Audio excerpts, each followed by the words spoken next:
Welcome to Indiana Sports Beat Radio. So for the thousands in attendance and the millions watching around the world.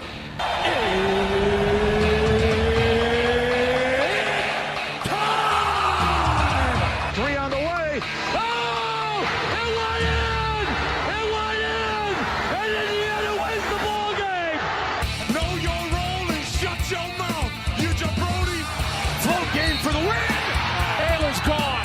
Goodbye. Touchdown, Indy. Woo! IU. America. They got a football team now. Pretty simple. I win. Google me. You know that I'm the cream of the crop. Oh, now, here's Jim Coyle. Hello, everybody. Welcome aboard. How are you? I hope you're doing well on this Wednesday. Looking at the weather, getting better and better. Brian says getting closer to the greatest spectacle in racing, 60 days until the 110th running of the Indianapolis 500 in the month of May at Indianapolis. Oh, yeah. Speaking of which, Counting Crows to headline Carb Day. That's on Friday, May 22nd, ahead of the race. Switchfoot is opening up for Counting Crows, but pretty good lineup there. Not bad, but it's gonna be. I think it's gonna be a spectacular Indy 500, man. Last year it was good, but the series title was all but decided already, with Alex Palou having won 5 of the opening 6 races. That may have included the Indy 500, but incredible start. But we've got a different start to the season this year. Three races, 3 winners. They're back at it this weekend down in Alabama. Looking forward to that. NASCAR was in Talladega last weekend. I haven't looked to see where they are this weekend. I will at some time. Man, lots of stuff going on. Lots of stuff at thehoosier.com right now, I can tell you. Got the Hoosier Scoop with some inside intel on Indiana basketball with potential staff edition ahead of the portal opening up here shortly. Indiana football tomorrow opens up spring practice, but it also begins a roughly 2.5 month period where the Hoosiers will host nearly 60 prospects. Now, these are not all 2026 guys. These are 2027, and I believe there may be some 28s, but there's a lot of quality in there. And that's the main deal. Not only that, it looks like that. Here's what's funny. Indiana is, well, first of all, they're hosting a Missouri offensive lineman who's committed to Missouri. But he's a potential flip. We'll talk about that. Greg Smith with Rivals will be with us today. What a segue. Perfect. Won't give all the juice away because there's a lot going on. Basketball and football. Speaking of which, on 3 Rivals, thehoosier.com. You can get it all. Half price right now with a spring sale. 50% off. I think that's just going to last for a week or during the portal. Portal special. Portaling, baby. Because there is news. It amazes me. When I go into both the On 3 or the Hoosier.com section, I'm used to that because I know where to find anything. Then I go to the On 3 section, and it is, wow. The amount of information is unbelievable. North Carolina State head coach Will Wade seemed to downplay the rumors of a potential departure to head to LSU. Now, wait a minute. He seemed to downplay the rumors of for LSU at the ACC tournament. Yeah, just 2 weeks ago, saying that is the job open there? No. Listen, let me be very clear. I'm excited at North Carolina State. That is not committal. I'm excited. Well, so 6 days later, he continued to look forward to next season with the Wolfpack after the team's first 4 loss to Texas in Dayton. I wouldn't worry about us. We'll be better next year. This will be the worst team we have at North Carolina State right here. You watch it. This is the floor of our program, and we will be much better moving forward. Yada, yada. He goes on, he goes on. But the tide has seemed to change over the last 24 hours with the buzz around Wade to LSU picking up late yesterday into early today. Yeah. Again, I'm not going to go into all the others because there's so much. That's the thing. But the funny thing is, Will Wade is perfect for LSU. He's been there before. He knows how to make strong-ass offers. That's where he was, right? He was at LSU. I don't want to get that wrong.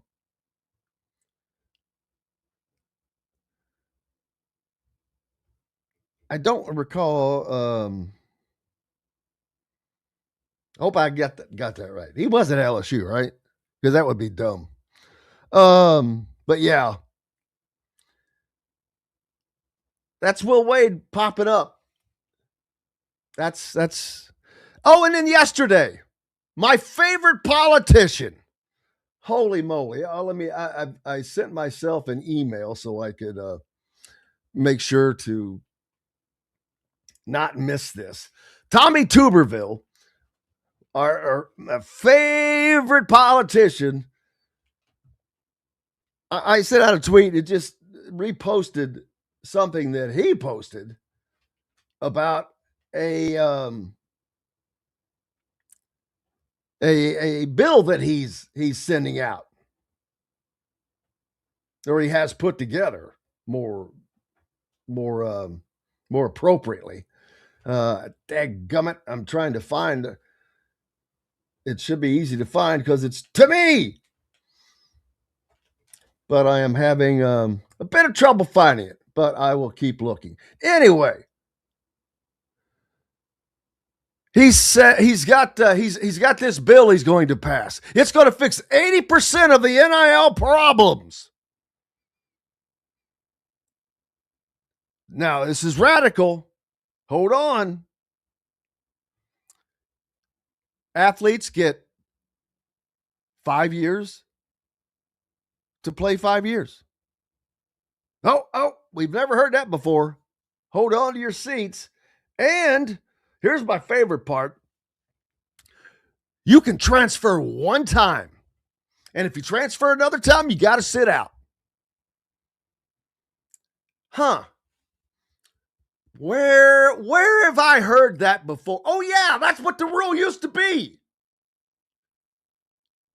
Man, what dream world does this dude live in? How could a former D1 football coach be that removed from reality of a sport, of the sport?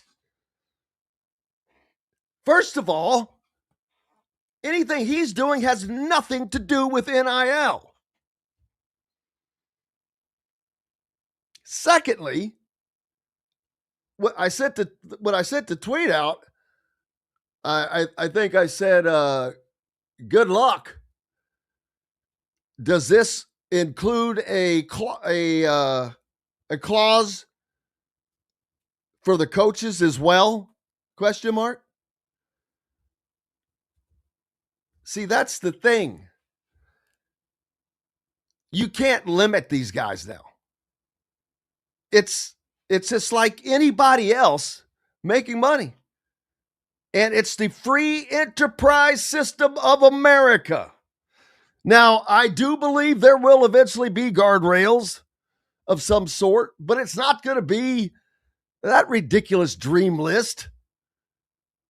That'd be like watching somebody put all the toothpaste back in the tube. It ain't going in. Tuberville is a blowhard. It's not about being a Republican. He's just a blowhard politician. All that was is political grandstanding because that bill has no damn chance on passing. None. Look at what these judges have been passing for these players. Hell, one of them let a guy play that played in the NBA. But yet, Tuberville,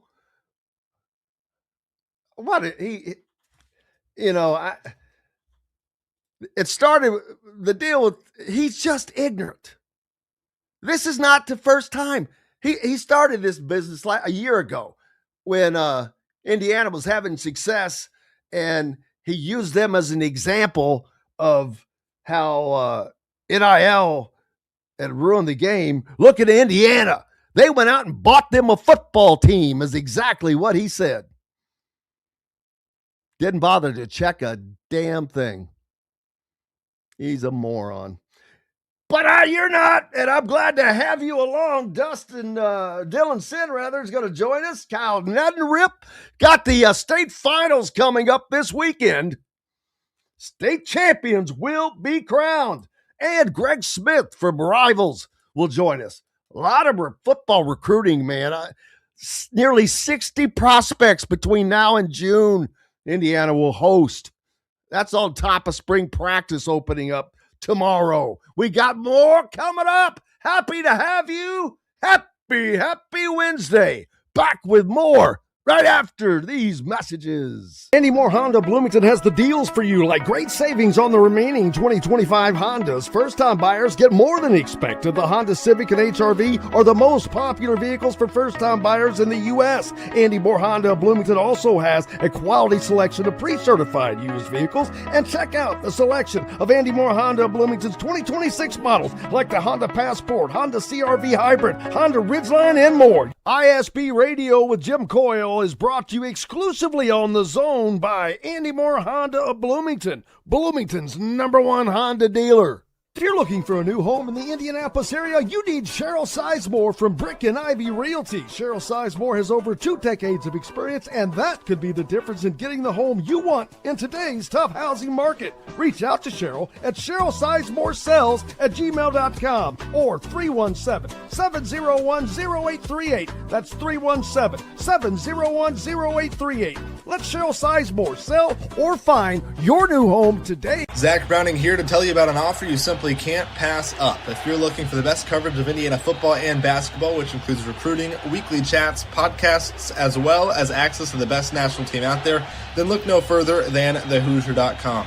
The best part, it's just $1 for the first week. Oh, and did I mention that you get a full year of access to The Athletic when you sign up? You can't beat the coverage, and you can't beat the deal. So head over to thehoosier.com today and sign up for just $1. It'll be the best decision you ever made. Bored, Bloomington? Dave & Buster's can fix that. Eat and drink your way through our all-new menu. Play half-price games every Sunday through Thursday. Watch all your team's wins on a 40-foot screen and 30 HD TVs. And level up with the high-flying human crane that puts you in the game. Private game suites, our exclusive arena, and more. Only at Dave & Buster's on 731 South College Mall Road. Welcome back, Indiana Sports Beat Radio on this Wednesday. Very happy to have you with us. Very happy to be with you and to have Dylan Sinn along for the ride. How are you, my friend? I'm good. Thanks for having me on, as always, Jim. Pleasure. How are things in Fort Wayne? They are not bad at all. So what is it? What is the Fort Wayne city name? The The Summit City. That's right. Is it because it's so high up, right? I believe so, yes. Yeah, it's no. All of the high points in the state of Indiana are south of Indianapolis. Is there a hill one north of Indianapolis? That's a good question. I don't know off the top of my head. I can't think of one off the top of my head, but I do like the idea that stuff they may consider hills up there, but they ain't hills, buddy. The ice sheet took care of that a few years back. But how have you been doing, man? How's your bracket? It's not bad. It's not bad. I hate you then. I got to pull mine up right now that I'm thinking about it. I'm right at like the 50th percentile on the ESPN bracket challenge. So, not bad. Could be better. Could be worse. I had picked Vanderbilt over Nebraska, and I had Vanderbilt in the Final Four. So tough break for me on that one. I got that one right, but that's the least I got. I went 9-3, 9-3, 9-3, and then 6-6, and that just destroyed me. And I couldn't believe how that 50% quadrant just dumped me to the bottom of our standings, man. I'm like third from the bottom where I was.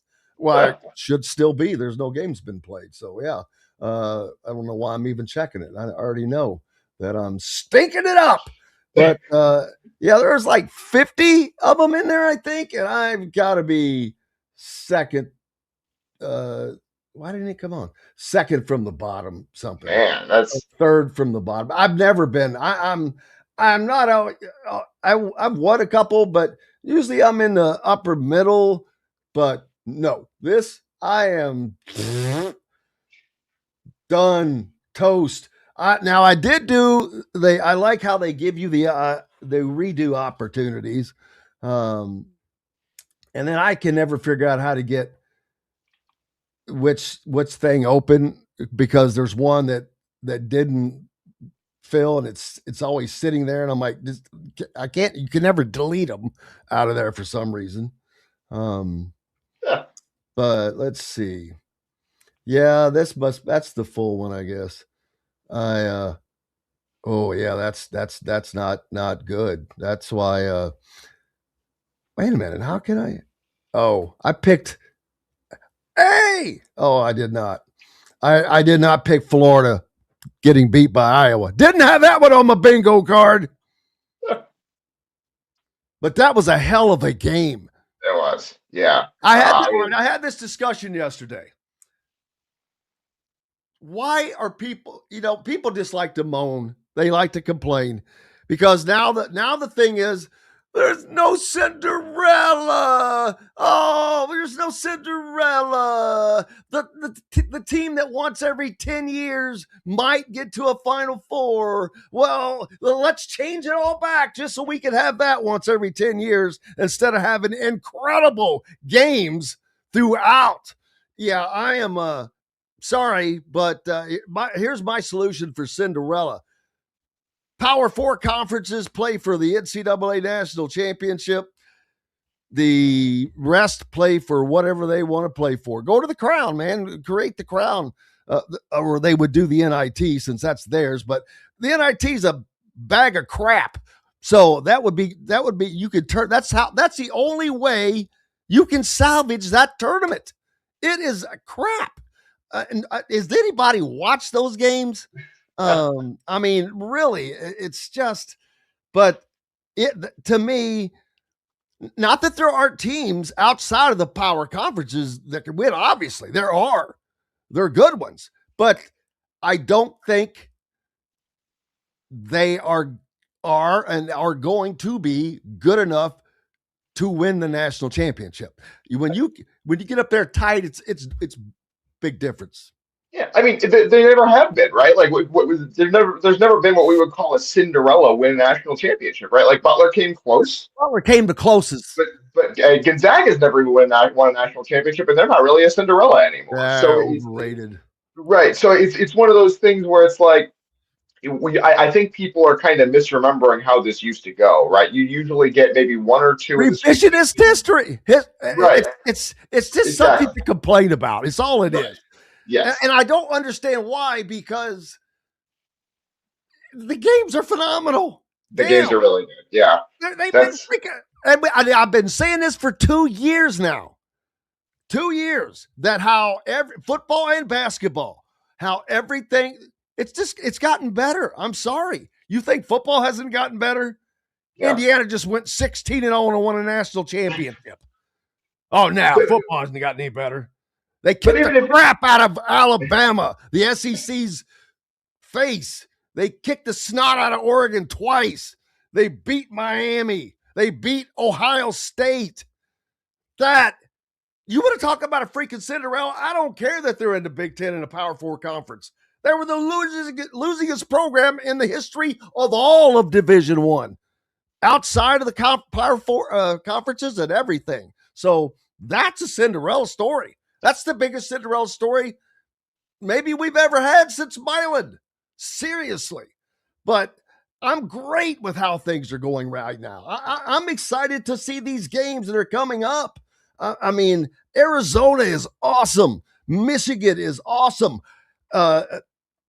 Houston, man, they're on a mission because of how last year went. Iowa's playing out of their minds. Iowa State, how fun are they to watch? They're really fun. It stinks they lost their best player. I hope he's able to get back this week. It doesn't seem like he'll be able to, but that's a tough break for them. But I mean, so that's the thing, is that's what we've kind of talked about here over the last couple of years. Is number one, the games are great, right? Like that's for football.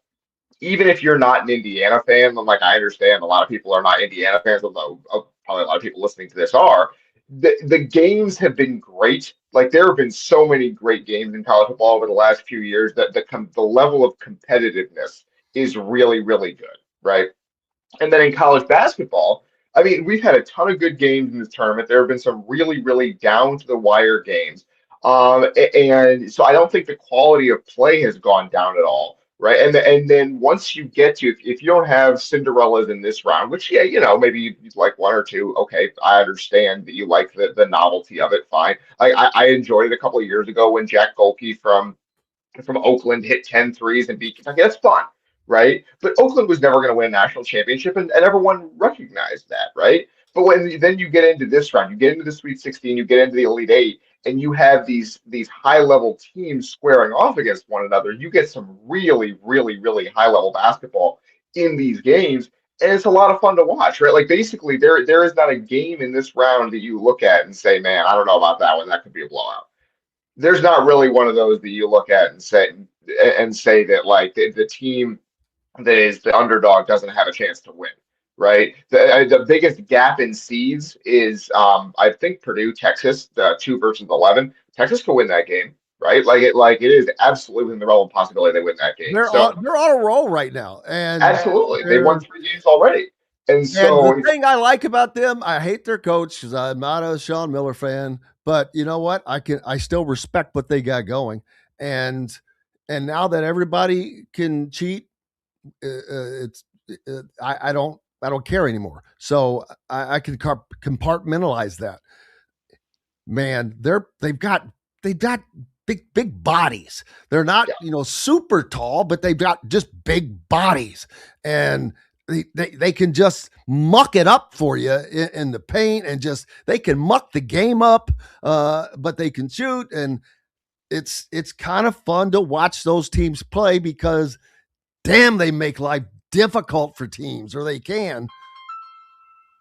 Yeah, it is one of those things where that's the quote unquote worst team left in the field right now. If that's the worst team you have left out of 16, you're in a pretty good spot, right? Because that's a good team that can beat a lot of teams on a lot of nights. And so I do think that we set up a situation where you're going to get 8 really good games on Thursday and Friday. You're going to get 4 really good games, more than likely on Saturday and Sunday. It's going to be a lot of fun. There's going to be a lot of competitive basketball. And yeah, like, again, do you like the novelty sometimes of a Cinderella? Sure, that's great. And there does seem to have been a little bit of a widening of the gap between the top teams and the so-called Cinderellas, the mid-major teams. There's been a little bit of a widening of the gap. I mean, I don't know. I mean, there was some there are some teams that gave teams hell. I mean, Oh, absolutely. Like that's what you were saying earlier. It doesn't mean they can't compete, right? Like we saw Santa Clara play with Kentucky, right? We saw St. Louis just pulverize Georgia and then give Michigan all they wanted for about 30 minutes yeah. in I in mean, that game, and right? Like the final score of that game did not even come close to no, representing what they absolutely get. They not. were like up by 40. Yeah, absolutely. And then they gave Michigan all they wanted for what, 25, 30 minutes of the second round game. So like there are teams that can compete, right? And they're like it just didn't happen that any of them broke through in this particular tournament. But there are teams that can compete. We've seen it over the last couple of tournaments. That's not really going away. Um, in any meaningful way. I think we'll still have Cinderellas, we'll still have teams that make it through. But right now and the way it's been talked about, the story that I read was that a lot of teams, the reason that there have been fewer Cinderellas is not because of NIL or the transfer portal per se. It's because of the way that these top teams are constructed right now, which is that a lot of them are really big inside, right? Like that is the Look way. at almost every team that is left. Yeah. They have size, They're man. huge, right? And so that's the thing, is that's the hardest for a Cinderella, for a team that's an underdog from a smaller conference.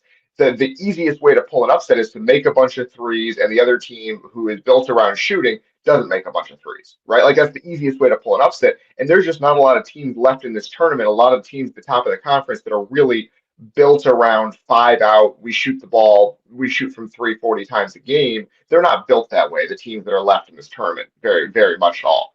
So it's really hard for those Cinderella teams, for those mid-major teams, to compete inside with the physicality of the way those teams are built. And that's not really a product of the way that the sport is constructed right now. That is just kind of the way the coaches constructed their teams more than anything about NIL or the transfer portal. But that's the way that the top teams have been constructed right now, is going out and getting really big inside and getting really physical, because that's been the way to win over the last couple of years, right? Like we talked, those UConn teams, they dominated teams inside. They dominated on the glass, right?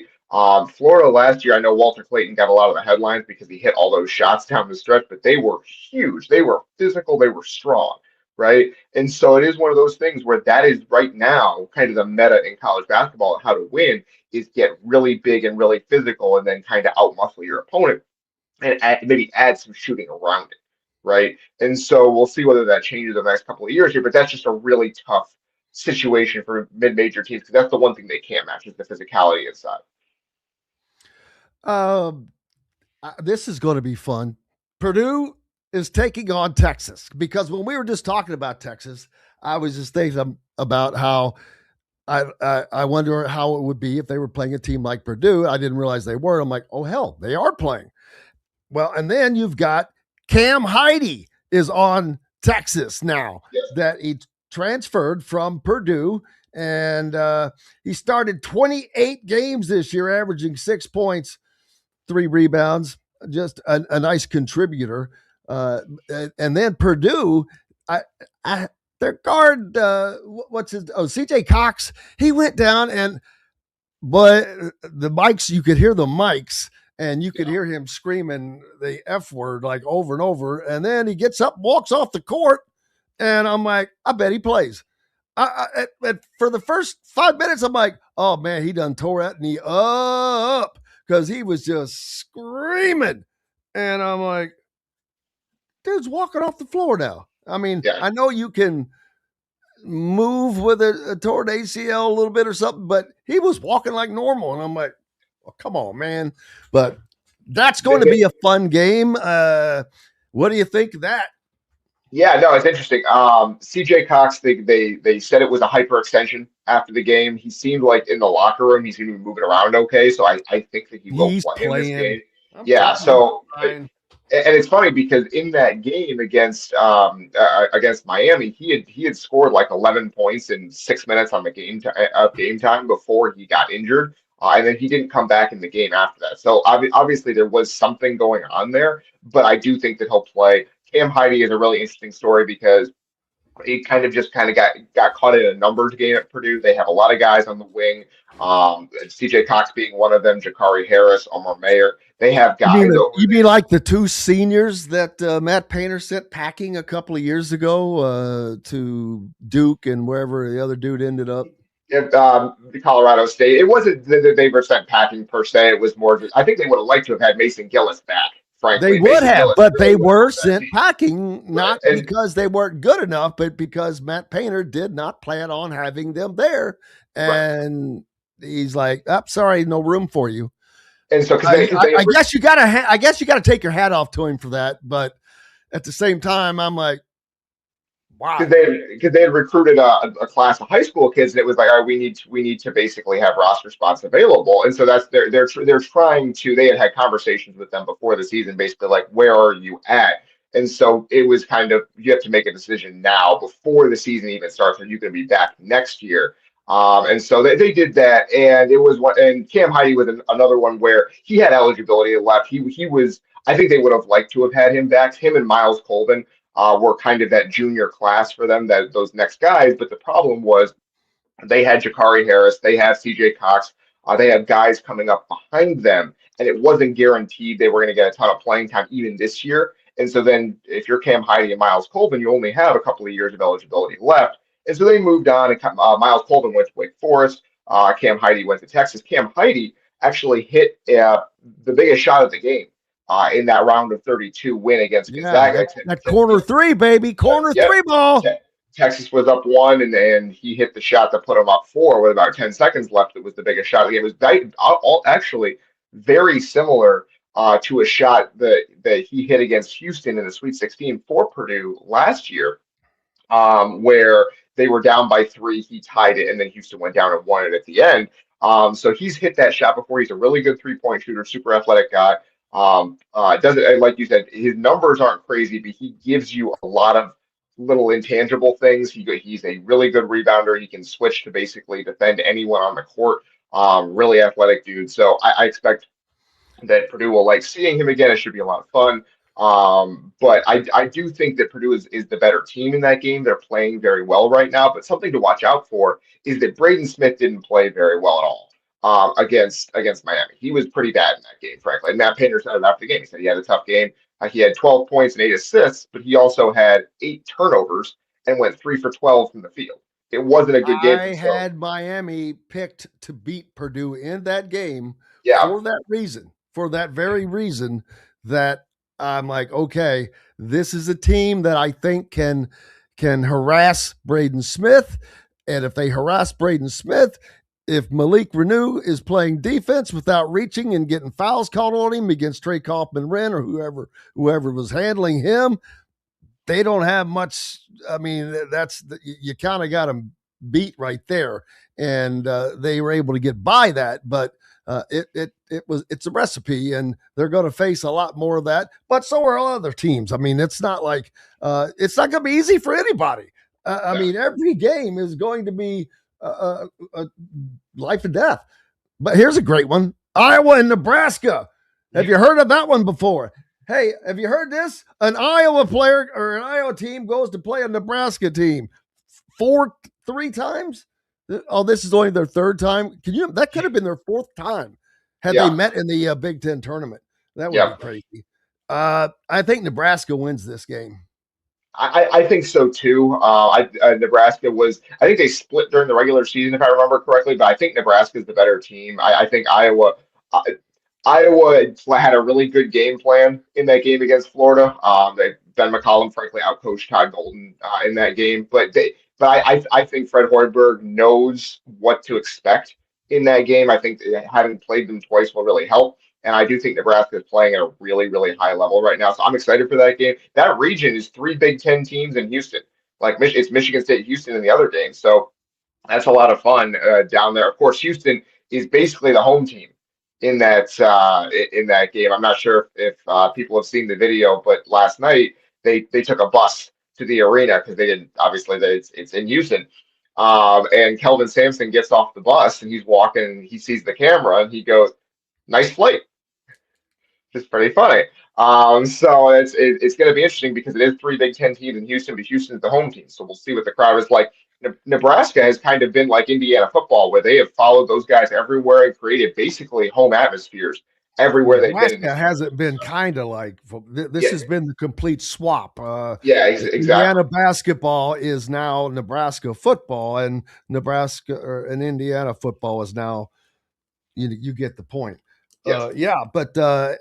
And we, gosh dang, Arizona, Arkansas. Whoo, man, that's a prime timer. But then you got Houston and Illinois. I'm like, God dang it. These are quality games, baby. Do you think I want to see Houston playing Central Baptist? No, I do not. No, this is what you want to see. I want to see this. I want to see the goods. And that's just on Thursday, man. You go to what we got on Friday set up. St. John's and Duke. Oh, come on, right off the bat. That's not even an appetizer. Then you've got Alabama, and I hope they get crushed by Michigan. I am so anti Nate Oates right now and Alabama. He has done everything he can to win, which that's okay in a sense, but he's done too many things outside the line. He's had one player that was wrapped up in a murder investigation, another one that just got busted for felony drug charges, and he had a player that played in the NBA, played in 5 games that helped them get in this tournament. So much crap. I don't know who's calling me and why, but I'll have to call him back. But it's spectacular. And UConn, Michigan State. Oh man, that's another. Iowa State, Tennessee. That's probably going to be a good game. I can only imagine it's going to be. Iowa State is. I get, boy, just watching them wears me out. No, I mean, and they were great in that game against Kentucky in the second round. They're missing Joshua Jefferson, their best player. Unclear on his status going forward. Probably not going to play. But they were down early against Kentucky. They were down 10, and they just completely flipped the game in about 2 minutes, and then ran away with it and won by 20. It was really, really impressive work. And so, I mean, they are as cohesive. I mean, Nebraska's kind of this way too, but they are as cohesive a unit as you're going to see. They always know where they're going to be. They always make the right play. They shoot the daylights out of the ball. It's really, really fun to watch. And they're also physical. Like that's the thing is it's not a finesse team. They are really, really physical and strong. And we'll see what they're able to do with Tennessee, who is, I believe, in the Sweet 16 for the 4th year in a row. We've kind of glossed over. There hasn't been enough discussion about what the job Rick Barnes has done at Tennessee, turning that into a perennial contender, which is really, really impressive at a program that doesn't have a ton of basketball history. And so coming in there and doing that and trying to get to an Elite Eight again, pretty impressive. And we'll see what happens against Iowa State. That's a really good SEC Big 12 matchup. And so we'll see how that goes. Absolutely. Yeah, that is unusual. I got a second phone violation today. That never happens. I'm like, who? I just want to say, I'd like to answer it and say what I'm thinking, but hey, I'm late for a break, brother. I got to hit to it. Back when we come back, Hubert Davis. Indiana fans, trust me, go to the Louisville boards, the Kentucky boards, the North Carolina boards, the Syracuse boards. It's bad all over, and it's good all over. I think this is going to be a wave that just comes back around now. We'll see. We'll be back with more right after these messages. Dylan Sinn from the Fort Wayne Journal-Gazette. I'm Jim Coyle, back right after this. Andy Moore Honda Bloomington has the deals for you, like great savings on the remaining 2025 Hondas. First-time buyers get more than expected. The Honda Civic and HR-V are the most popular vehicles for first-time buyers in the U.S. Andy Moore Honda Bloomington also has a quality selection of pre-certified used vehicles. And check out the selection of Andy Moore Honda Bloomington's 2026 models, like the Honda Passport, Honda CR-V Hybrid, Honda Ridgeline, and more. ISB Radio with Jim Coyle is brought to you exclusively on the Zone by Andy Moore Honda of Bloomington, Bloomington's #1 Honda dealer. If you're looking for a new home in the Indianapolis area, you need Cheryl Sizemore from Brick and Ivy Realty. Cheryl Sizemore has over 2 decades of experience, and that could be the difference in getting the home you want in today's tough housing market. Reach out to Cheryl at CherylSizemoreSells@gmail.com or 317-701-0838. That's 317-701-0838. Let Cheryl Sizemore sell or find your new home today. Zach Browning here to tell you about an offer you simply can't pass up. If you're looking for the best coverage of Indiana football and basketball, which includes recruiting, weekly chats, podcasts, as well as access to the best national team out there, then look no further than thehoosier.com. The best part, it's just $1 for the first week. Oh, and did I mention that you get a full year of access to The Athletic when you sign up? You can't beat the coverage and you can't beat the deal. So head over to thehoosier.com today and sign up for just $1. It'll be the best decision you ever made. Bored, Bloomington? Dave and Buster's can fix that. Eat and drink your way through our all-new menu. Play half-price games every Sunday through Thursday. Watch all your team's wins on a 40-foot screen and 30 HD TVs. And level it up with the high-flying human crane that puts you in the game. Private game suites, our exclusive arena, and more. Only at Dave & Buster's on 731 South College Mall Road. Oh, yeah, baby. Welcome back. It is a happy Wednesday, and hope you're doing well. Glad to have you. Jim Coyle with you, as always, here on Indiana Sports Beat Radio. Dylan Sinn from the Fort Wayne Journal-Gazette joining me now. And coaching hires, I was talking about, a lot of blue bloods falling on hard times right now. Indiana has been there for a long time. They've got residents set up in Hardtown, USA, but they're joined by Kentucky. Made the tournament, but it's not just making the tournament, ain't it? And so that's going on. Louisville fans, same thing. They're like, all right, they're percolating, but they're not busting up you a little bit yet, but it's percolating. You just had. I know. I checked it. I'm turning it off. I checked insurance rates early this morning, and I promise you, I wish I could answer everyone and tell them stop. But anyway, Syracuse, North Carolina, both firing coaches. Syracuse hires a replacement. Is it Gary? It's Gary. Jerry McNamara returning to Syracuse as their coach, going back to their past, which is kind of funny because it is the opposite of what North Carolina has said they're going to do. They're going to go outside for like the first time ever because they've been doing the Dean Smith tree and it's it's worked out for them for the most part. I got to tell you, how about Duke? I mean, the transition from Krzyzewski to Shire, they didn't miss a freaking beat.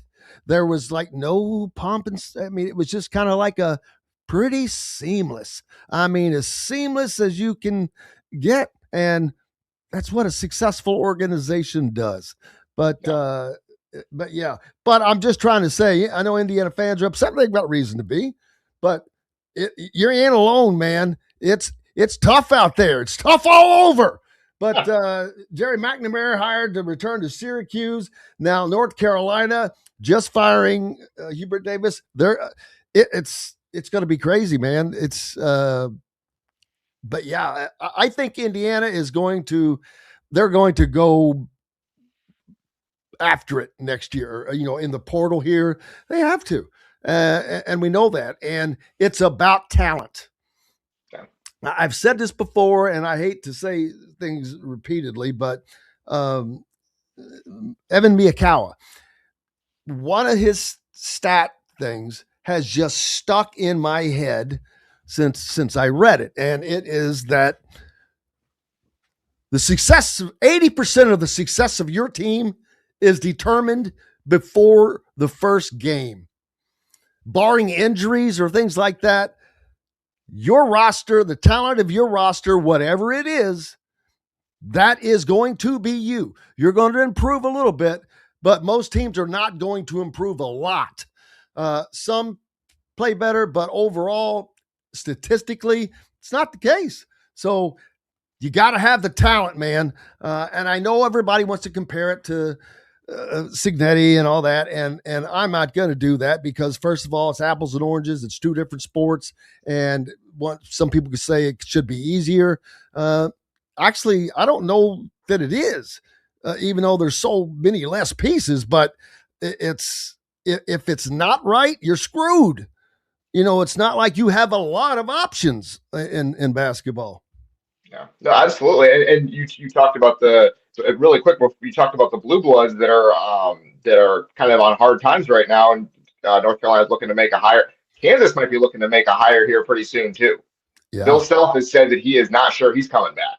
So we might have Kansas and North Carolina open at the same time, which would be one of the craziest coaching cycles maybe we've ever seen in college basketball. So really interesting to see that. For Indiana, it is just the problem with the way Dylan, this. If that happens, you would have had coaching changes within 2 years at Louisville, Kentucky, Indiana, and the schools you just mentioned. And I'm sure there's some I'm forgetting. Yeah, I mean Duke is in year 3 under Shire, right? So it's 3 years ago it was the change there. So I mean, yeah, it is wild how that's going, and things are turning over very, very quickly at some of these schools. But yeah, for Indiana, it's just one of those things where they need to get better pieces in there. Obviously, it didn't help. They had a couple of pieces that were hurt most of the season.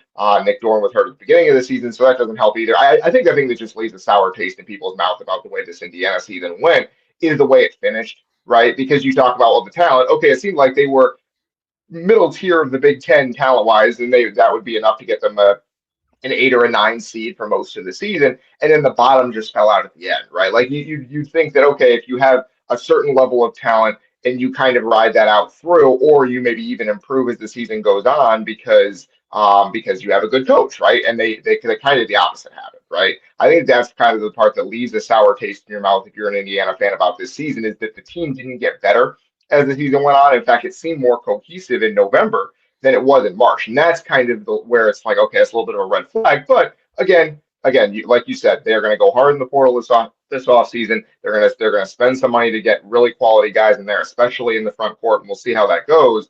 But the direction of Indiana's season next year will be determined in the next month. And that is it. That's kind of the way it works now. And that is a really scary thought. You're going to find out how good this team is basically by May 1st. And that's really it's kind of wild to think about. But it's good. It's good and it's bad. Yeah, we honestly have looking at it right now. We have no idea how good they're going to be. In 6 weeks, we're going to know exactly how good they're going to be, and that's how college sports works, right? Football is a little bit different because there's so many. You can have a lot of guys back in football. And basketball, you can build to a season if you have a bunch of guys back. If you bring in a bunch of 2-year guys, okay. But that's not where Indiana is right now. They're going to bring in a bunch of guys that, their top contributors are all going to be added to the roster more than likely over the next month here. And so we're going to see what they're able to do. And the question is, how good are their evaluations? Because that was the other thing, is last year they missed on some evaluations, right? They thought that they were going to be some guys that were going to be better than they were. We talk about talent level. They thought that there were some guys they brought in that were not as good as they thought they were going to be. And that's not a knock on those guys. And not only that, I don't think that, this is not a knock on Darren, but I don't think he was quite expected the Big Ten to. The Big Ten was so much better this year, obviously, with 6 teams in the Sweet 16 too. Yes. So don't forget that, people. You're swimming upstream against a whole bunch of good teams, and when you have a team like they had, they just didn't quite have the pieces, and so I agree with you. I think he thought that they'd get a little bit more out of certain ones, and there were some injuries that hurt as well. So.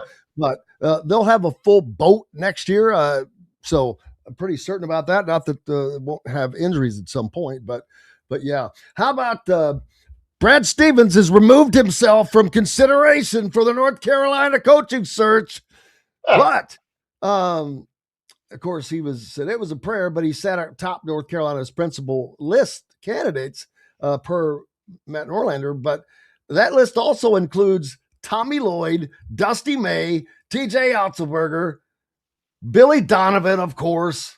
Yes. Why not just put Rick Pitino's name on there for the hell of it? Yeah, so it's funny. I mean,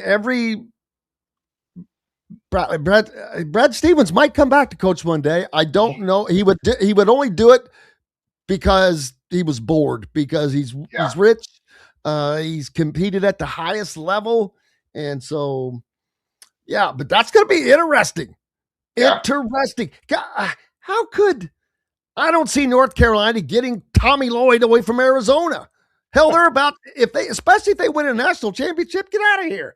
They've won multiple national titles. Why would Dusty May leave Michigan for North Carolina? I'm sorry. He's got it going on. I mean, that's dumb. TJ Otzelberger, that one may be legit. Right. And I've heard Donovan might actually make a little bit of sense for them, just because it seems like he's on his way out in Chicago, and it's unclear whether he'd be able, is there another NBA? I think we said that last year when the coaching cycle came around too. Yes, exactly. Yes. But it seems a little bit more, there was reports just yesterday, actually, that he is, that there are what's the term I want to use here? There are growing rumors that he is on his way out in Chicago. And, it's unclear whether there would be an NBA team that would want to hire Billy Donovan in 2026. We'll see. And if he does want to keep coaching, obviously North Carolina would be a place to go. Obviously, Kansas also would be a place to go if that does indeed open. So we'll see about Billy Donovan. My guess is that they end up with someone like a Mark Byington, right, at Vanderbilt, who's been very, very good. He was great at James Madison. He's been great for 2 years at Vanderbilt. And my guess is the fan base would be disappointed with that. And my guess is that he would win 30 games next year. So it is one of those things where you're probably the way it's going to work for a lot of these blue bloods now is they're not going to get a coach that they think that they should be getting, but they're probably going to win a whole bunch of games going forward, right? And you could end up with someone like Mark Pope at Kentucky, where it's like that was a disappointing hire that has turned out to be a disappointing coach. I don't think that's going to happen for North Carolina. I think they are going to get a good coach who is maybe a little bit lesser of a name than they expect, but I think they'll be really good, right? And so my guess is it's Byington's in there. Frankly, Josh Schertz at St. Louis is the guy that they probably will look at if they get pretty further down the list. I don't think Dusty May is leaving, like you said. TJ Otzelberger maybe, but we'll have to see. I've said this numerous times. I was surprised Josh Schertz made it was not a lateral move, but just a one step up and a move over. But he ultimately put himself in a bigger stage, even though they're in the same conference, because they were able to do better things this year. I see him like he's going to be on a short list for some peeps. It's interesting because what I heard is that he turned down Syracuse. Like Syracuse really pursued him, and he said, "No." Who the hell to live up there, man? That's too. Well, that's a good question. And basically, the reason that he did that, it sounds like, is because St. Louis gave him the top more money than any mid-major team in the country has for next season. Like they are going all in on next season. So we'll see whether, if North Carolina comes knocking for him, North Carolina, first of all, if that happens, they've gotten pretty far down their list. But if they do come knocking, it'll be hard for him to say no. But he could stick around for one more year, and there seems like there might be a lot of jobs open next year too. He could get basically his pick next season if they go win 30 games again next year. So we'll see with him, but he is going to be a name that you hear going like a high level, basically every team interested in him going forward for the next couple of seasons. So Josh Schertz, obviously people on this show know him because of the Indiana State connection, but you're going to hear that name a lot in the next 12 months. Looking forward to it. Appreciate you as always, my friend. Absolutely, Jim. Thanks for having me on. Looking forward to being back. I appreciate you. Dylan Sinn, Fort Wayne Journal-Gazette. More coming up right after these messages. The ISC Sports Network is your home for sports content across the Hoosier State. Find us live on TV and streaming or archived on our website and our app. The ISC is your one-stop shop for the content you want to see, including high school sports, college sports, and other great events throughout the year. Subscribe to our streaming service and get access to it all. ISC. Local lives here.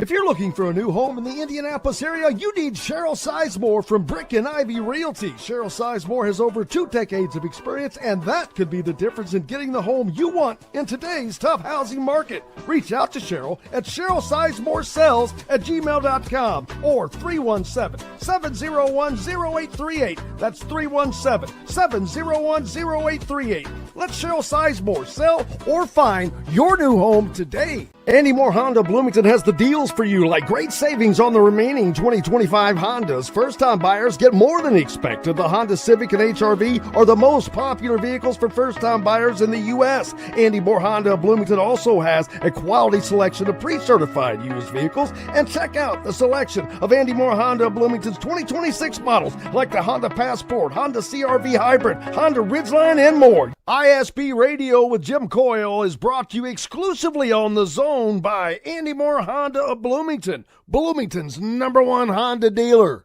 Dave & Buster's Bloomington is the place to eat, drink, play, and watch. Enjoy half-price games every Sunday through Thursday, a new menu to dig into, and next-level upgrades like private game suites, the high-flying human crane that puts you in the game, our exclusive arena, and more. Only at Dave & Buster's Bloomington, 731 South College Mall Road. Welcome back, Indiana Sports Beat Radio on this Wednesday. Glad to have you. You have made it to the halfway point. It's all downhill from here, and you got great basketball starting tomorrow, man. Those games are just wicked good, looking to be wicked good. It's going to be a great weekend of hoops. And I announced it earlier that the Indianapolis 500 Carb Day, Counting Crows with Switchfoot opening for them. That's May 27th on Friday. How many people are going to Indy? Throw a comment in there. I'm kind of curious on how many. I know there's quite a few of you guys go, but I'm wondering how many of you actually go. We need to do a little get together, I guess, this year at some point. If there's one's enough. I know Fred goes, but and I know several of you do. So, yeah, we'll have to get that set up. I saw something yesterday that I don't have the verification on these numbers. This is supposedly the Big Ten football recruiting spend for 2025. And there was a question at the top of it that just said, has NIL impacted recruiting spend in the Big Ten Conference? I don't know what. Oh, yeah. I don't know whether it has or not. I don't think it has. Well, teams are spending more, but they're comparing it to 2017 to 2022, what the average was. Well, it's a long damn time ago. It's going back 9 years, 9, 8, 7, 6, whatever. And so a lot of changes. Yeah. Speaking of changes, changes. Damn, I'm the king of segues. I pat myself on all the back all the time for that. But I wish I could record, just put all those on a loop, man. And be a bestseller. You could use it for your ringtone. That's right. Have you heard any of those songs? They're like, I don't want to call them goofy songs, but about IU football. The one is Google Me. Google Me. Anyway, they're hilarious. I think they're hilarious, but I have not. To have him on. Oh, you've got it. Look, Google it. Dude, how has Google not reached out to Kurt Signetti? I'm not asking anybody that question. But I started thinking about it yesterday. How on God's green earth? They don't need the advertising. I was going to say, does Google advertise? It's a perfect tie-in. They own so damn many things. I don't even know what all they own. YouTube, every damn thing.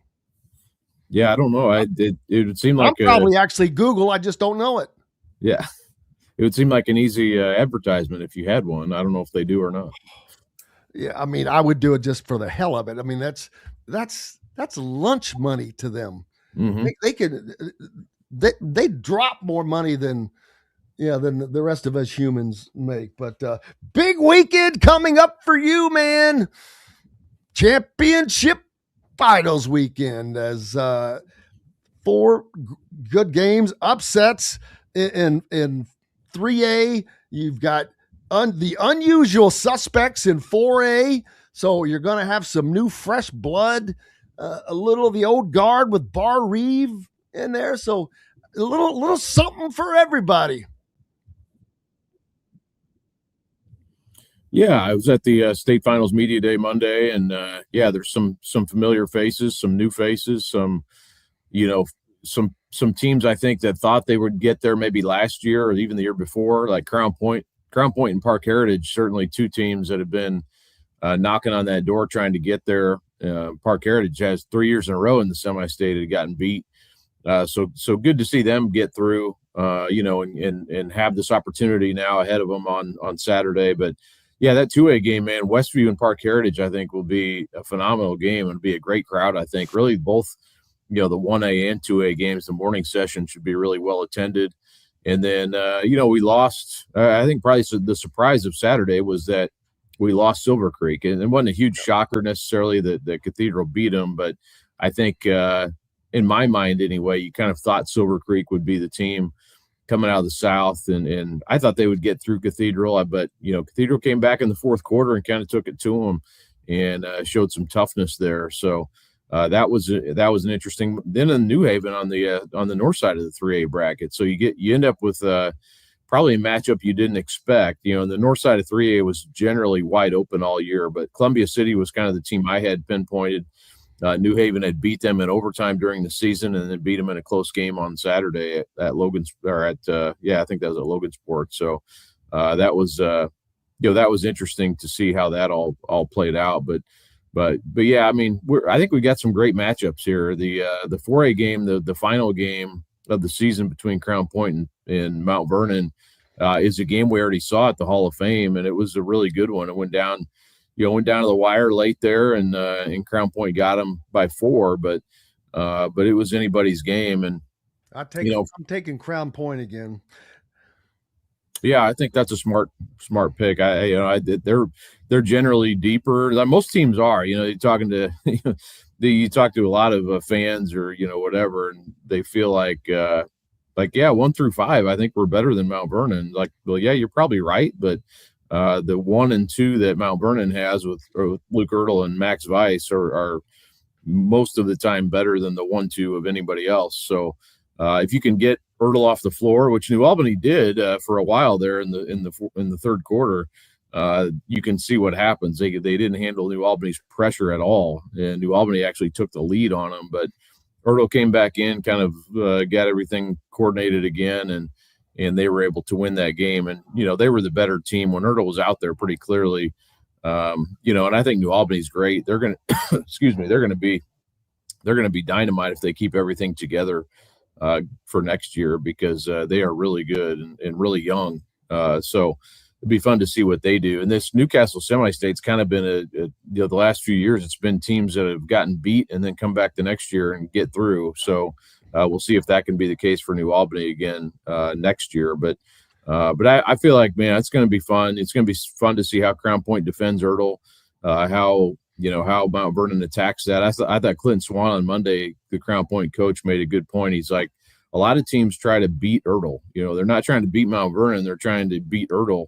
And that kind of gets you in a quandary sometimes, because he knows how teams are going to attack him, and he'll have his share of turnover just because he handles the ball so much. But I thought Swan made a good point. Like, you have to beat Mount Vernon. You have to know what the other players do, how they can beat you, and not totally sell out on Ertl, because even if you get the ball out of his hands, he's going to get it to the right people to do what they need to do. So it'll be a great matchup. I think it'll be a great crowd. It'll be a fun, close game. I can't imagine either team will blow the other one out. So I think we're going to be in for a good one on Saturday night. Yeah, I'm looking forward to it, man. And I just think I love the fact that you got some new blood coming in there, especially for the 4A. You've got Crown Point coming down from the Northwest. How far outside of Indy is Mount Vernon? They're not very far, are they? No, it's closer than you'd think. It's basically outside of Lawrence Township. They're not that far. So it's I don't know, maybe closer than the Hoosier Gym, it sounds like. Oh yeah. It's probably 35, okay. 40 minutes from downtown or something like that. All right. So, but yeah, looking forward to it. But yeah, peeps up in Hammond taking Crown Point. Let's see. Anything else on that front? Yeah, I mean, the whole day should, like I said, the whole day should be good. I mean, I would really encourage people to come out if you don't, even if you don't have rooting interest, it's going to be a good day of basketball. So, it'll be, I think you have the potential of having 4 really good games. Triton in 1A is a team that has been down here a lot, although it's been a little while. They between I think it was 2008 and 2013, they made 4 state finals appearances. So, and this is the first time since 2013 they've been back there, but playing a Bar Eve team that everybody knows that, their history in basketball, and Heath Howington taking that team over his first year and really making a go of it, having a lot of success with the team that I think people thought maybe next year would be their year, but they have, they've got a team, a lot of juniors and sophomores on this Bar Eve team this year. So would not be surprised to see them back again next year. And they're in an area where, you don't lose a lot of transfers. You don't have to worry about that as much there. Kids want to, grow up in Bar Eve, play there, and it's worked for them. So they're coming out of a really tough semi-state. They beat Liberty Christian on a last second shot. They beat Hauser, which, they have been really good these last couple of years, and Bar Eve knocked them off too. So they've come through a tough area there. They beat Orleans, beat West Washington. They're on a roll right now. So, Bar Eve will bring a lot of fans. I think Triton will too. So that 1A game should be a lot of fun also. Looking forward to it. In other news, Garrett Weininger leaving Fishers to join Keith Smart out at Iowa Prep. I'm sure that caught a lot of people by surprise. They've had a tremendous run, but he's looking for an opportunity to move up, and so that should be a great opportunity for him. Yeah, it was basically, I kind of thought, even after this season that he might be going off to a college job potentially. Looking to do that. And I think that was, not a secret that was kind of been his goal, is to get into college coaching. So I thought that might be the case. And but, I think this move will move him closer to that goal in the long run. And in this, honestly, if you do a little research on Iowa United Prep, they have a lot of money. I forget the guy's name who operates that and owns it, but they're throwing a lot of money at this. They're in the Nike EYBL Scholastic League. They're playing on the second circuit of Nike right now in the summer, and probably will move up to the EYBL, I would assume, in the future. So they've got this kind of this year-round program that's, and they've got this monstrous training facility. So Garrett's going to be doing training and also coaching the freshman sophomore team. Keith Smart will be doing the older team, the one that will travel around and play in all these games around the country. But Garrett will be part of that as well. So, I think it's pretty, the financial aspect of it obviously plays a factor too. And I know he's getting a significant pay raise by doing this, but also I think gets you closer to having a college job at some point, making those contacts that he'll make, in this new job that he has. So I think that's all part of it. I don't think it's any, slight to Indiana high school basketball or anything. I think it's more of Garrett's sort of his long-term, goal of his. He's only in his early 30s, so he's got a lot of coaching ahead of him, I think. And I would not be surprised to see him coaching, leading a college program in the near future. I don't know how long he plans to be there or what his plans are for, I don't think he'd go into it thinking it's only a 1-year thing or anything, but I'd see him being there a few years and then probably coaching a college team. Yeah, and Keith Smart is kind of fallen into this coaching deal at this level. Was out at Utah prior to this. Had AJ DeBanza, who might end up being the number one pick in the NBA draft, and now out in Iowa. They're open. I guess this is an upstart. Was this already there, or is this new? No, I think it's 20. I think it's 3 years old now. So they have started this up. And I want to say there were some ties. They had this the guy who owns it had it previously, had another program and may have, I don't know all the details on that, but may have moved it here. But this is kind of basically a new venture the last 2-3 years. And like I said, they've got this huge facility there that is really impressive. So they're pulling players from all over the country. They've got a lot of talented. I'll be curious to see like how many Indiana guys end up going there. If there's Indiana high school players who, Garrett's going to be, they're basically have to recruit players to come there. So is he going to get some players from Indiana to go there? That I'll be curious to see how that. Not to say they're going to take 12 Indiana players or something like that. That's not how it'll work. But it still sucks because that's just another place. You already have La Lumiere in Iowa, which is close, but then now you've got this Iowa situation, and where's I can't think of his name that was at Montverde and is now over in Ohio. Oh, yeah, I know who you're talking about. Gosh dang it, Mark Boyle. Yeah, Kevin Boyle. Kevin Boyle. Yeah, he's still at Spire Academy, I believe, there in Ohio. So.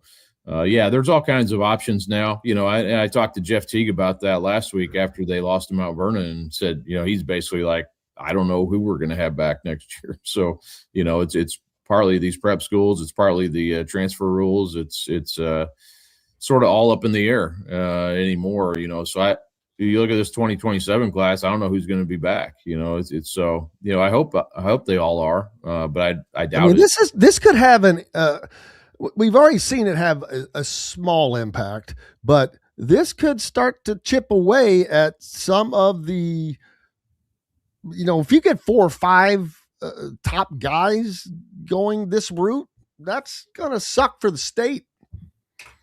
Yeah. I mean, but then again, it might give Kentucky a chance to win some games in the All-Star game. There you go. I've asked the IHSA about this in the past, and they've always kind of been like, well, it gives another kids opportunity, and that's not wrong. I'd say it has generally worked out okay. I mean, we have lost some top talent over the years to prep schools, but I really do think like this is, we're at sort of an interesting tipping point right now with, if you lose, and I think people are not seeing the point of like what Teague is saying. They're kind of taking him. He's maybe overstating it a bit to make his point, which I understand what he's saying, but he's like, we're not going to have these crowds that we had if we lose the talent. If we don't have Luke Ertl, if we don't have Isaiah Hill, if we don't have some of these. And I agree. I mean, think about over the years, if like Oscar Robertson went to prep school his senior year at Crispus Attucks, don't you think you'd lose out on something? What if Larry Bird went to Iowa United Prep instead of Springs Valley his senior year of high school? What if George McGinnis went to La Lumiere? I can go way back to the very end of the 60s, just not because I was there, luckily, but you every year the names you could list from the Final Four would just blow people's minds. Starting with the George McGinnis teams there and Steve Downing, but then it doesn't stop with it was up to Larry Bird, yada yada. You can just keep going, and that is history that is crazy. And I just saw the stat the other day, in which I'm always wondering. Right now in the Sweet 16, Indiana, the state of Indiana has, I think, 10 players in the tournament. Texas has 16 for the most, but Texas has 30 million people. Indiana has 6.8. So per capita, it's huge. But actually, Nebraska's got the per capita. They've only got 2 million people in the whole damn state. They probably have more cows than they do people there. Corn stalks. But yeah, I would say it's Indiana's always in the top of those things. I mean, it doesn't completely, like Devontae Smith-Rivera went to Oak Hill. That, and I remember talking to him about that, and he was kind of had mixed feelings about it, and he's like, yeah, man, I missed out on being Mr. Basketball, and he kind of regrets that opportunity. Now, he had a good experience at Oak Hill, and it wasn't a bad. They went 30-0, and he had a good experience there. Went to Georgetown. Had a good career there, but you do miss out on stuff. I go back to that where it's like, well, people are like, well, you're not going to lose that. Bar Reef's still going to pack their gym, and the Hatchet House is going to be full, and that may be the case, but that's not the argument that Jeff Teague is making. And I know so many people who go to games around here, especially in Indianapolis, where you just want to see the top talent. They're just high school basketball fans who I want to go see Jalen Harrelson play. Well, are you going to go to Lawler and watch him play? No. I mean, that's just being honest. I mean, Jalen. It's not as fun. No, it's not as fun. No, you're not going to do that. So now Jalen's great.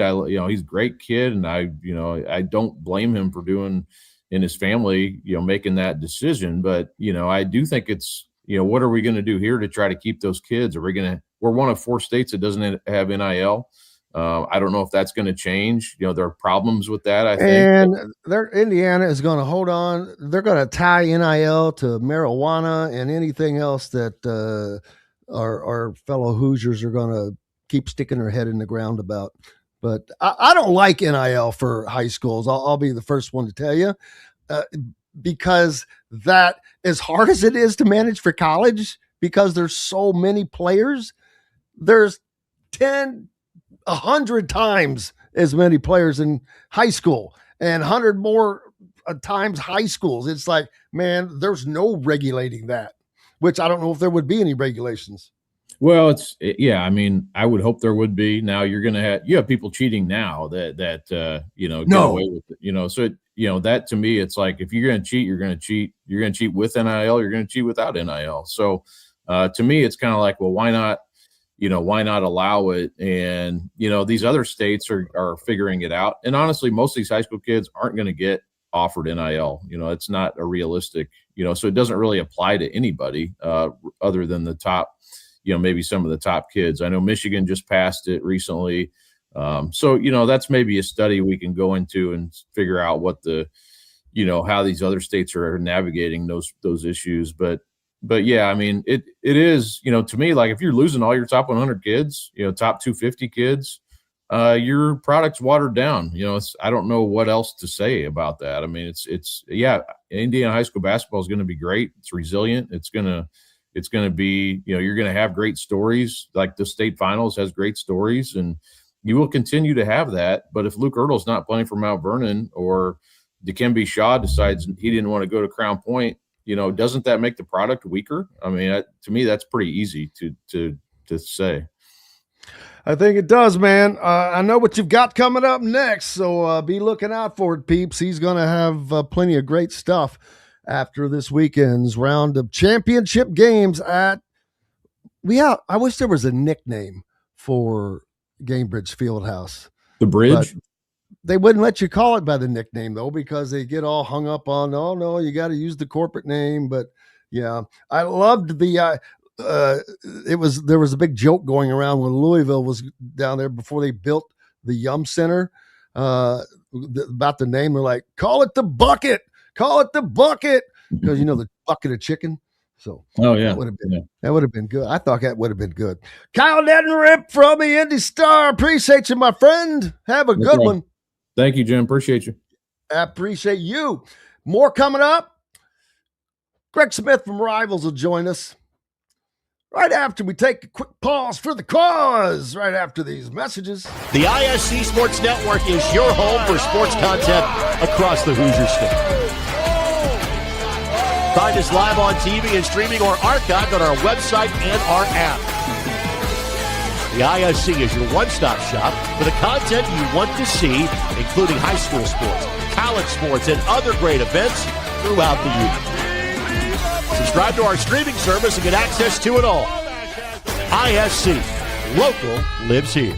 If you're looking for a new home in the Indianapolis area, you need Cheryl Sizemore from Brick and Ivy Realty. Cheryl Sizemore has over 2 decades of experience, and that could be the difference in getting the home you want in today's tough housing market. Reach out to Cheryl at CherylSizemoreSells@gmail.com or 317-701-0838. That's 317-701-0838. Let Cheryl Sizemore sell or find your new home today. Andy Moore Honda Bloomington has the deals for you, like great savings on the remaining 2025 Hondas. First-time buyers get more than expected. The Honda Civic and HR-V are the most popular vehicles for first-time buyers in the U.S. Andy Moore Honda Bloomington also has a quality selection of pre-certified used vehicles. And check out the selection of Andy Moore Honda Bloomington's 2026 models, like the Honda Passport, Honda CR-V Hybrid, Honda Ridgeline, and more. ISB Radio with Jim Coyle is brought to you exclusively on The Zone by Andy Moore Honda of Bloomington,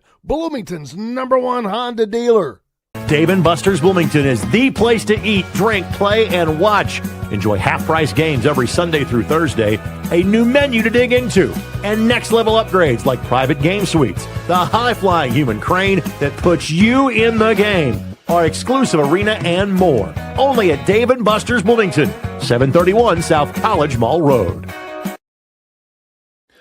Welcome back, Indiana Sports Beat Radio on this Wednesday. It is halfway home, baby. We've got Greg Smith from Rivals to join us as it's getting busy. Greg, how have you been, man? I've been well, busy. It's now, here up north, it's camp season now that the sun is out. So I'm out and about just about every weekend now because we've got sunshine. Lots of camps going on. I see the ball there behind you. Got one behind me there. One of the natty game balls. Yeah, I can't find it. It's like doing the weather. This front is going to come in. It's going to push in. It's going to raise temperatures. Yeah. I used to be a sports anchor, but I don't think I could do that weather business. Man, lots going on. It's big. I was talking about, Indiana's spring practice starts tomorrow. Not only that, it begins a parade of 2.5 months where they will host nearly 60 prospects in addition to everything else they're going on. But that is what top programs have to do and get to do. This is good for them. It's I don't want to call it an honor, but this is what they have. They're reaping their rewards. I promise you, there weren't 60 guys coming in during this period 2 years ago, and so it's just it's snowballing, and that's what great programs do, especially when there's something that came out yesterday, Greg, that Greg Smith from Rivals with me, that it showed the Big Ten spending, recruiting budget spending, and it was talking has it gone up because after NIL, but they use an average from 2017 to 2022, and I'm like, that's everything's going to go up, so that doesn't really make sense. But I'm not even going to look at the old numbers; they're dumb. Michigan always spends a crap ton more than anybody else, but last year Iowa was at the bottom. This is recruiting spend, people. But Iowa's at the bottom. They're the only Big Ten team that did not crack $1 million on recruiting budget. It's amazing how Iowa does what they do while also not spending money. Like in both the way that you're describing with kind of the recruiting budget. So like your flights and bringing kids in and all of that. And their NIL is probably similar. Yeah, and that's what I say. That's just that part of it. The NIL portion of it, they're not spending a ton to get players. They'll spend a little bit to retain their guys that they've developed, because I was one of those programs that it takes a couple of years for their guys that they recruit to really come along. And then you look up and you're hearing those guys called in the NFL draft like it's like clockwork. It happens all the time. But they're not. They are the total outlier for what's happening in the sport. And they've kind of also, Greg, I don't think that they're going to get into that elite category. I think that they'll never. They're going to keep themselves right at the doorstep. They were worthy of being in the CFP last year. I'm not saying they should have been in, but they lost 4 times to 4 ranked teams by a total of 15 points. Right. They were worthy. Well, obviously they beat Vanderbilt, but it does amaze me too, because they're still doing it kind of the old fashioned way. I mean, they're bringing some guys in, but they're not bringing the big dogs in, but they're going to overachieve, but they're not going to Signetti it. And so, but ironically, they'll never take that next step to like actual championship level football because of the fact that they just don't have and it's only on offense, and we're only talking about the offense. The defense is always throw the ball, baby. They cannot figure out how to open up that offense any. Which always limits them when they play the teams like the 4 that they lost to last year. It ends up being an issue. And this has been this way for years. It's why they now have Tim Lester as the offensive coordinator there to try to open things up. We'll see how it goes. I suspect it'll be the same as always. Well, they'll be a tough out, but they'll fall short of championship level football. Well, ironically, the next to lowest team and the lowest, just the lowest, just over $1 million, 1.052, Indiana. So also doing it with a lower recruiting budget, but also Ohio State. They're like 1.5.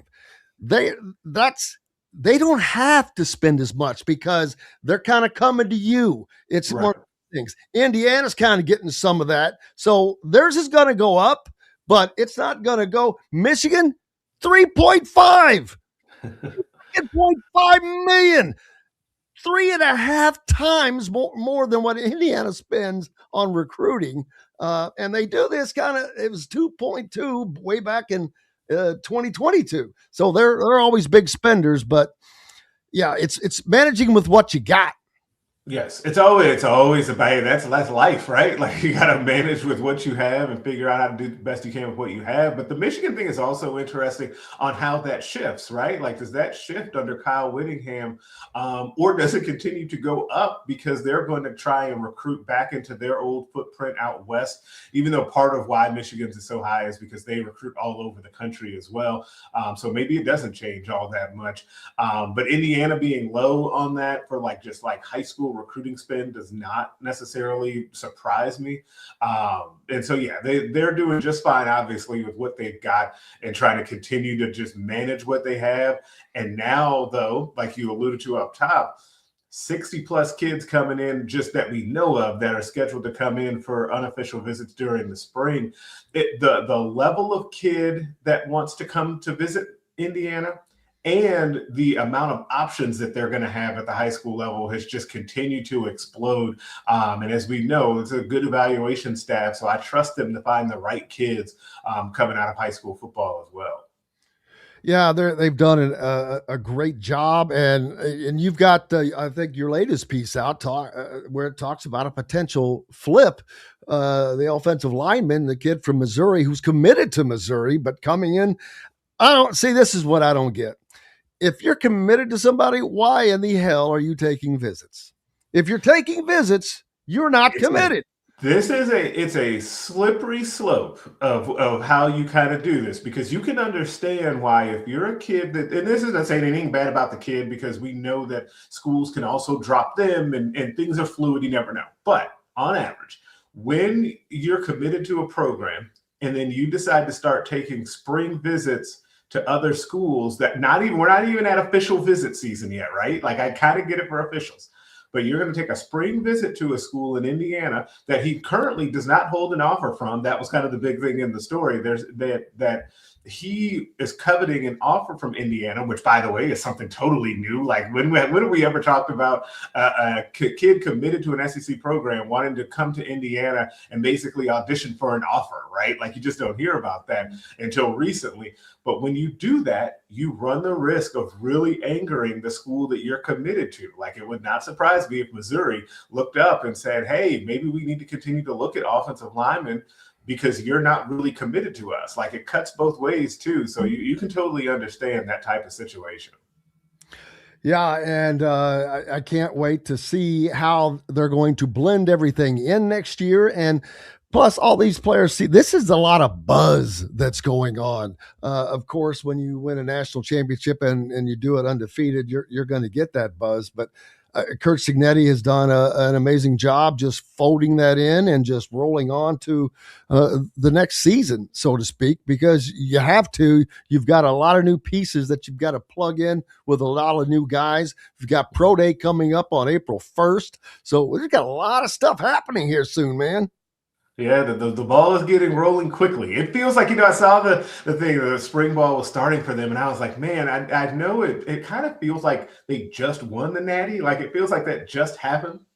But here we are back at spring ball. And, they do have a lot of new pieces that they've got to fit in. When we get to that pro day and we see those guys that they're going to be losing to the NFL, you're going to know that they're losing some legitimate NFL talent from that team.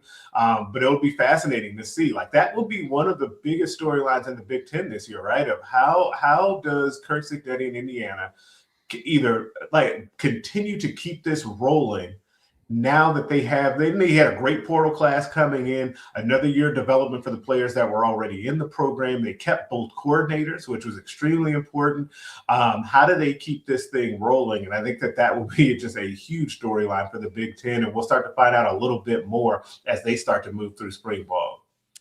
Yeah, I think they're returning to the CFP next year, personally, because of the pieces that they've already put back in place, with Josh Hoover being a superstar, solid, great head on him, and the pieces at wide receiver that are already there. Then you add Nick Marsh, and in the running backs room, they just keep adding these little pieces that I don't want to call them little pieces. And defensive line is kind of there, and you add something there, man. It's like, woo, they use a lot of what you're saying, though, about it feels like a lot of smaller pieces that they add up to what they've been looking like the last couple of years, right? And it feels like they've just done such a good job of methodically adding exactly what they need that you can't help but to just trust them that they're going to do it again. It's one of those situations where I don't think that we're wondering, if they can make it all work. It's just the fact of seeing how it comes together once we actually start to get into real games.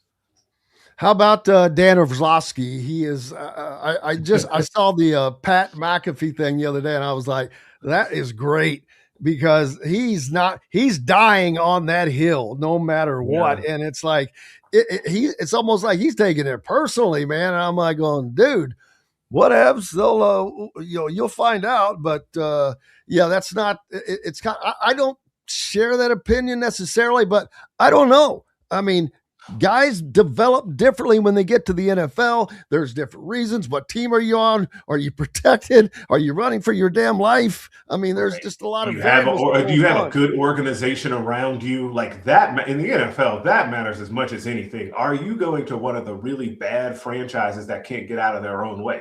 The Raiders have historically been one of those franchises. We think that's going to turn around with the involvement of Tom Brady and everything they've got going on with the new coach, but we don't know that yet. That situation is always one step away from turning sideways with the Raiders, right? But here's the thing. Did we watch Ty Simpson at any point last season and think, man, this kid's going to be the best quarterback coming out of the NFL? That just never happened. We watched those games, and this is where I feel like the people that watch a lot of college football sometimes have a better insight than the people that jump in the draft process, because I know you're kind of looking for different things, but at the same time, man, we watched this dude play. And he played, Alabama was on my TV every week. I watched him. I never thought that guy was the best quarterback that was potentially coming out in the draft. But you did think that about Fernando Mendoza with everything that he was doing, right? So I don't know. I think, but you're right, though. He's going to die on that hill. You've got to have kind of a different take to get your name out there. I get it. I'm in the take business myself. But that's a little out there for me. Yeah, and I'm like, okay, well, what the hell are you basing it on? What did he do? When they played, not it matters, but when they played Indiana, they got destroyed. He got knocked the hell out of the game by a 5'8" cornerback who broke his ribs. I think that Fernando's just so cerebral, and he's just he's actually exactly Peyton what the Manning-esque when it comes to studying. He's exactly what the Raiders need. When you talk about a cerebral, steady guy that you're not going to worry about him. Kind of. Well, Tom Brady is his hero, so he's gonna. It's exactly what they need. And then you need to put pieces around him the same way Indiana did, and then see how it goes. He'll start off with a very good running back and an awesome tight end. So Bowers and Genty will be his new best friends. Get him some offensive line help, and let's see how it goes. Absolutely. Lots of great intel up right now, not only at thehoosier.com, of course, but with On3 and Rivals, which Rivals handles all of the recruiting information, and there is tons of it. And, boy, you can get a subscription right now to thehoosier.com, On3, Rivals, and you get a year of The Athletic at half price. Greg said, make it half price, and they did. Appreciate you, my friend, as always. Hey, thanks as always, man. We'll talk soon. Thank you, buddy. Greg Smith from Rivals joining us here on Indiana Sports Beat Radio. More coming up right after this break. Dave & Buster's Bloomington is the place to eat, drink, play, and watch. Enjoy half-price games Sunday through Thursday, plus a new menu and next-level upgrades like private game suites and the high-flying human crane. Only at Dave & Buster's Bloomington on South College Mall Road. Zach Browning here to tell you about an offer you simply can't pass up. If you're looking for the best coverage of Indiana football and basketball, which includes recruiting, weekly chats, podcasts, as well as access to the best national team out there, then look no further than thehoosier.com. The best part, it's just $1 for the first week. Oh, and did I mention that you get a full year of access to The Athletic when you sign up? You can't beat the coverage, and you can't beat the deal. So head over to thehoosier.com today and sign up for just $1. It'll be the best decision you ever made. You're looking for a new home in the Indianapolis area? You need Cheryl Sizemore from Brick and Ivy Realty. Cheryl Sizemore has over 2 decades of experience, and that could be the difference in getting the home you want in today's tough housing market. Reach out to Cheryl at CherylSizemore@gmail.com or 317-701-0838. That's 317-701-0838. Let Cheryl Sizemore sell or find your new home today. Andy Moore Honda Bloomington has the deals for you, like great savings on the remaining 2025 Hondas. First-time buyers get more than expected. The Honda Civic and HR-V are the most popular vehicles for first-time buyers in the U.S. Andy Moore Honda Bloomington also has a quality selection of pre-certified used vehicles. And check out the selection of Andy Moore Honda Bloomington's 2026 models, like the Honda Passport, Honda CR-V Hybrid, Honda Ridgeline, and more. ISB Radio with Jim Coyle is brought to you exclusively on The Zone by Andy Moore Honda of Bloomington, Bloomington's #1 Honda dealer. Bored, Bloomington? Dave & Buster's can fix that. Eat and drink your way through our new menu. Play half-price games every Sunday through Thursday. Watch your teams on the big screen and level it all up with the high-flying human crane. Private game suites and more, only at 731 South College Mall Road. Welcome back, Indiana Sports Beat Radio on this Wednesday, halfway point, and hitting closer to better weather. Let's see, it's going to be 72 today and only dropping to 60 tonight, so you don't have to freeze. 84 tomorrow, and then drops down to 46, and then 51, 64, 75, 75, or 79, so it's the roller coaster continues, but hey, that's okay, right? It's heading in the right direction, and I'll be glad when it just starts staying there above 60 degrees. But I'm not looking forward to any 90s, that's for sure. But I am looking forward to lots of basketball tomorrow. Fun days. Or Thursdays this week with the games. My bracket is busted, so it's not because of that. I just want to watch what's going on. How about Arkansas freshman Darius Acuff Jr.? He landed a signature shoe deal with Reebok, becoming the first NCAA men's athlete to receive one with a major U.S. brand while still in college. Now, Adidas and Nike and all those have been like NIL sponsors for guys or giving them NIL deals, but this is a signature shoe deal. Got his own shoe in college, but he's not staying in college. So I'm not sure. Yeah, I mean, he gets it now, but I mean, he's an outgoing freshman, so whatever. But I'd take it. He's only 19 years old. He's listed at number 8 on ESPN NBA draft board. He was the SEC Player of the Year, freshman. Again, people, when I say you have to have talent, you have to have talent. A freshman of the year, that's great talent. And I'm not saying you have to have all of those, but look at the teams that are left playing. But yeah, it doesn't say what it pays, does it? Man, come on. How do they? Oh, it's historic. They're not going to give the numbers. Now, I don't understand why everybody else, when they do a shoe deal, it's known. Why does this have to be secret? I guess it's their business.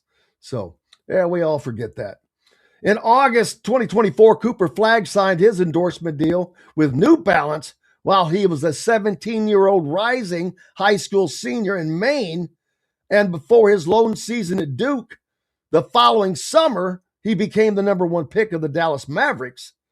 The type of deal Flagg received is common for elite prospects across sports. That must have been the Romeo deal. One of those Romeo Langford deals. It's going to be interesting to see who all hits the portal. It's going to be interesting to see who hits the portal from Indiana. There's going to be, I would not be surprised to see 2. I do not expect to see Trent Sisley in the portal. I'm not saying it won't happen. I'm not saying it can't happen. I'm saying I don't think it will happen. I don't know about Ristic, but Alec Lasley has a ton of inside information talking about that and talking about a personnel addition to the staff as Indiana continues to bolden up everything. They're trying to lock it all down. I'm telling you, Dolson wants this worse than anybody out here listening, worse than anybody that goes.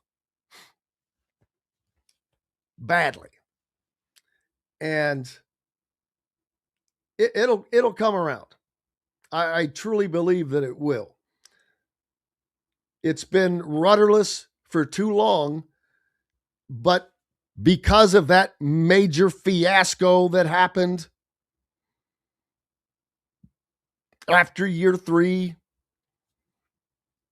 not cutting ties. Now, I'm not talking about a person. I'm talking about the school. That, again, put Indiana back.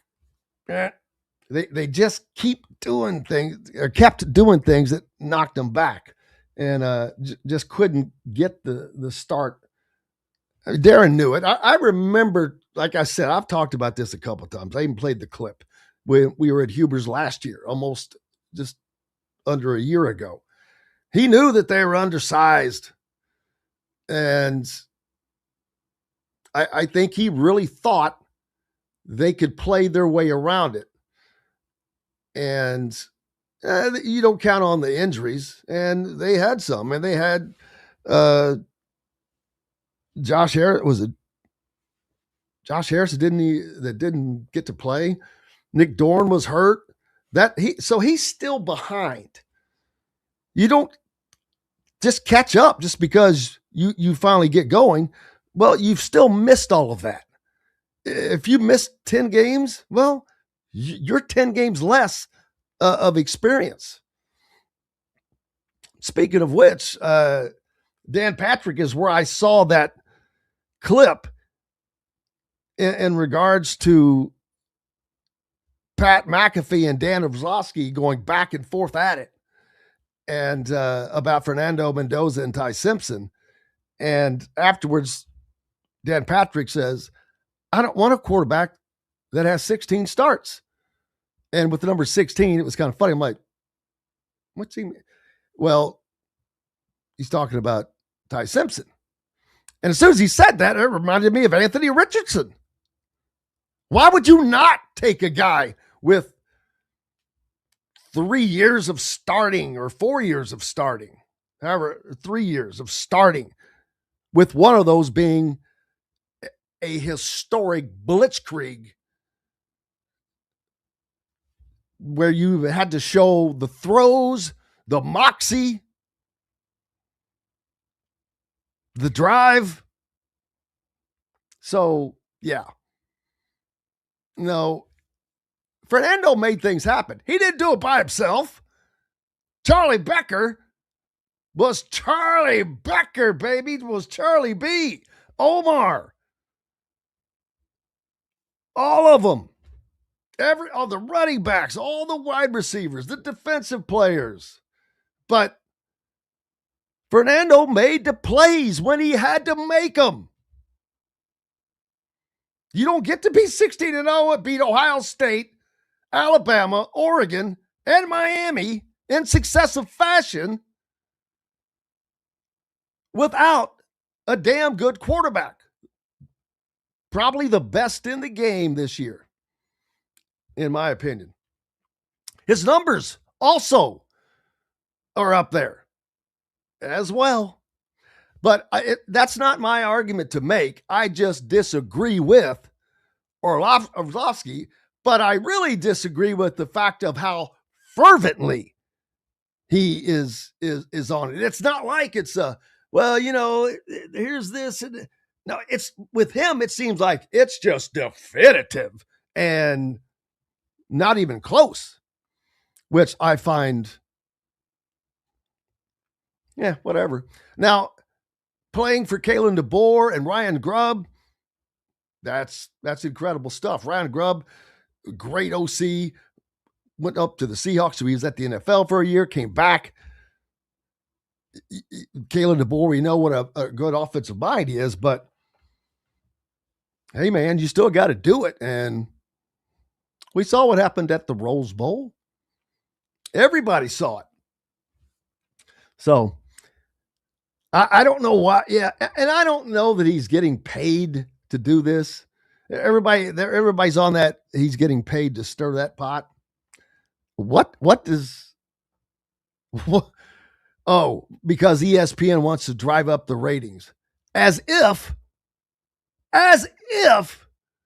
Fernando is not going to be the number one pick to the Raiders. It's just not.